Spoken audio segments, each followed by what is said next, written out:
Hey, OzTalksHW 137. What's up, dude?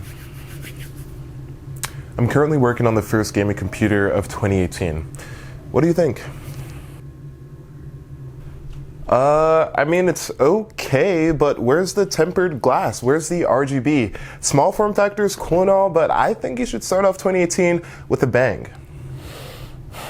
I guess you're right, C136. Well, let's get started.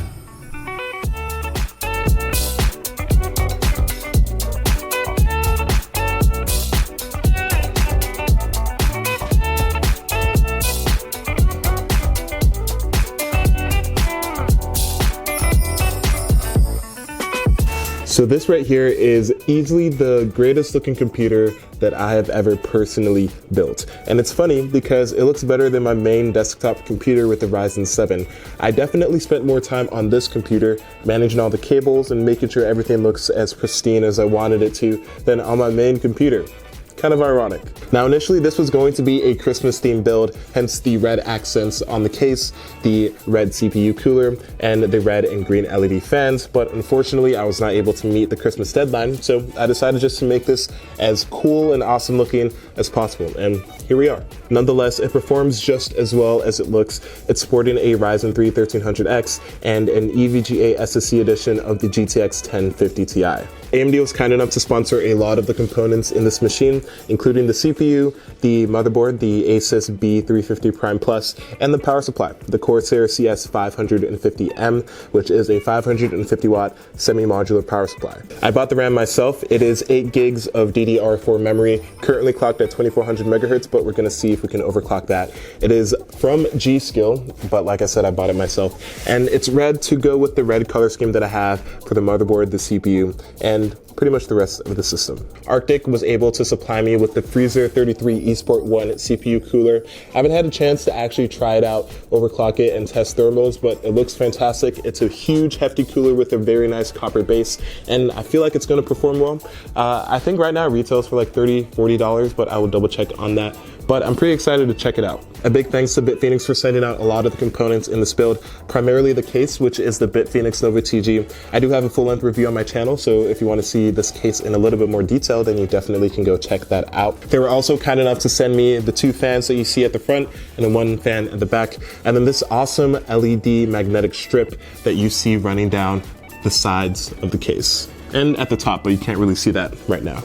And usually these plug straight into motherboards that support RGB headers. Unfortunately, the one that I have does not, but BitPhoenix was smart, and they also provided a hardware button that you can press in order to change the functionality of the RGB strip.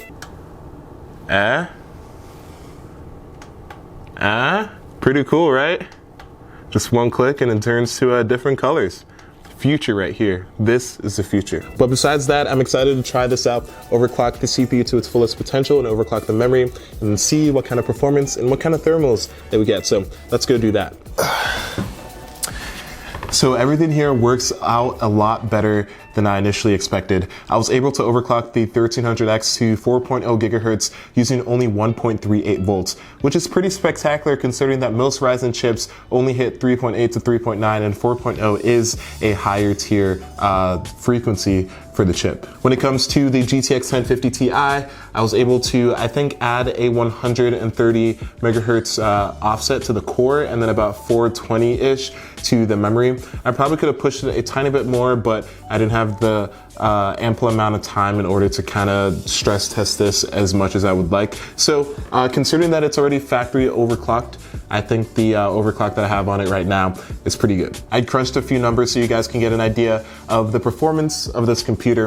In Cinebench R15, I had a multi-threaded score of about 615, which rivals an 8-core Vishera CPU. So clock for clock, this quad-core CPU performs almost identically to an 8-core FX chip in multi-threaded applications. So I'm pretty satisfied with that.